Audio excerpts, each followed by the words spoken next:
Start. Sir, I will briefly refer to the points raised by the honorable members in their speeches. It is true that the Road Transport Corporations Act has not been utilized as much as one would have wished, but from that to argue that the act has remained a dead letter, I think is not quite correct. Road transport corporations have been formed. The premier road transport corporation is the Bombay Road Transport Corporation, and it has been functioning in a very efficient way. There are other state road transport corporations, but they will all be amalgamated with Mumbai's main corporation, and perhaps the Chandigarh Road Transport Corporation also will be taken over by the Punjab government.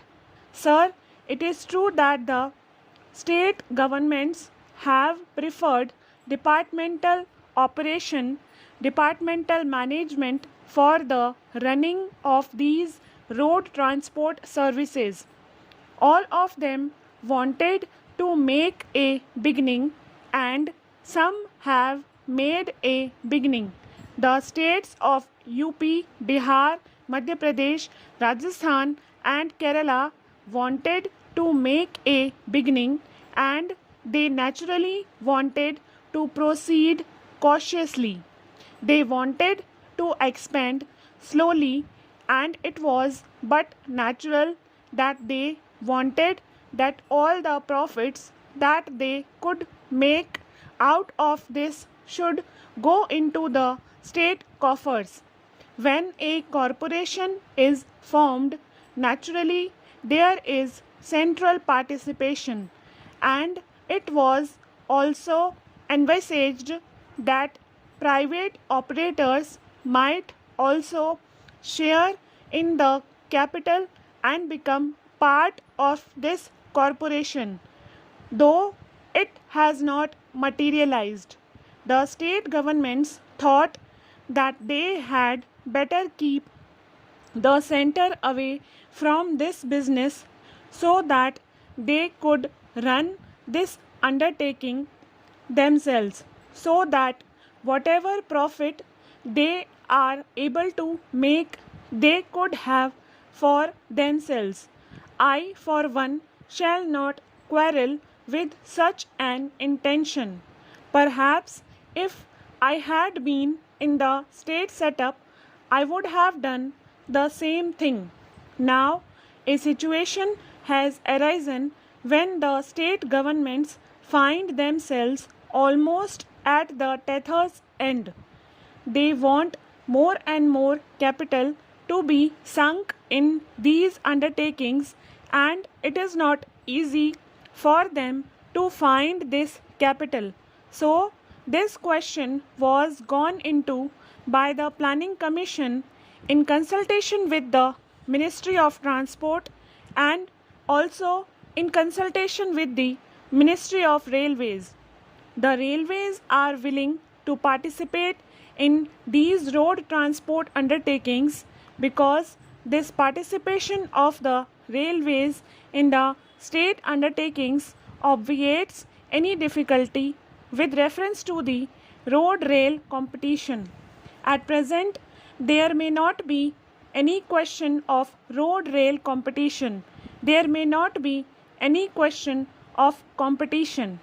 There may be some competition over particular routes and in particular areas, but as a whole, there is no competition. But it may not be so forever.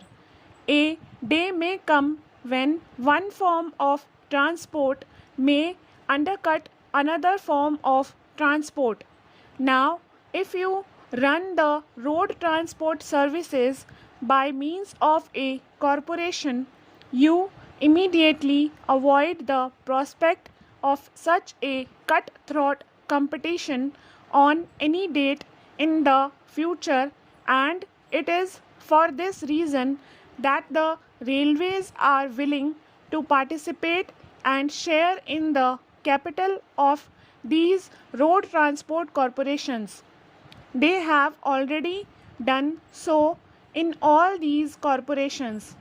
Not only that, even when it was sought to run the road transport services by means of limited companies, there also the railways had participated in the capital. In fact, when the question arose as to how the railways should help by augmenting the capital of the UP transport undertakings, the railways were willing even then to participate, even though it was departmentally run undertaking, but legally it was not found possible. So, all the state governments have been advised that if they want more capital and if they want central assistance, the best thing for them to do would be to form a road transport corporation, and honorable members would have noticed that in the railway sector of the plan, a provision of rupees 10 crores has been made for participation by railways in the state road transport undertakings, which may be in the form of these corporations.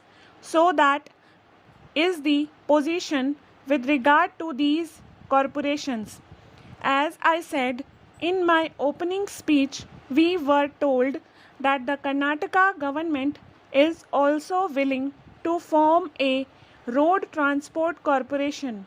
It may be that other governments also may come forward to form such corporations.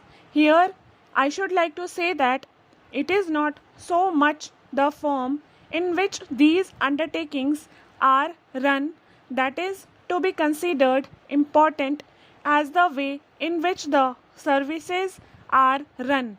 Here are two honorable members, one from the state of UP and another from the state of Kerala, telling us that the respective road transport services which are managed departmentally in their two states are running fairly efficiently.